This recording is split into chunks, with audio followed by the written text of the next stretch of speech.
এই বোনটি একটা হিন্দু দাদাকে হাসি মজাকের মধ্যে যে একটা প্রশ্ন করছে, আপনারা শুনলে অবাক হবেন। তো চলুন শুনে আসি।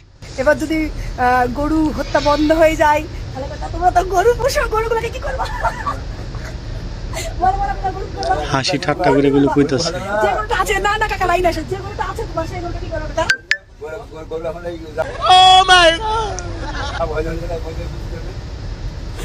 এখন এই বোনটি মানে কি বুঝাইতে চাইতেছে?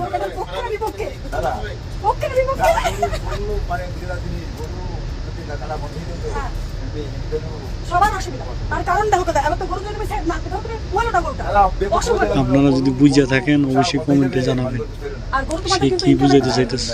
অবশ্যই হ্যাঁ কিনা কাকা হচ্ছে ঘোষ আর কাকু এরকম গলায় মারা আছে, এটা হচ্ছে লজিক্যাল কথা। গরু ধরো 8 থেকে 10 বছর টাকা দুধ দিবে, তারপরে কি করবে? আর ছেলে গরু যদি হয়, কিছু মানুষ আছে না যে হাসি ঠাট্টার মধ্যে মানে কথা হাসা হাসা কইলা, বিশাল হয়ে গেল।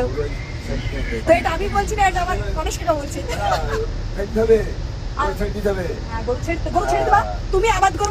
এই ভিডিও যদি ভালো লাগে অবশ্যই শেয়ার করে দিবেন লজিক লজিক দেখো আর পুরো ভিডিওটা দেখবেন।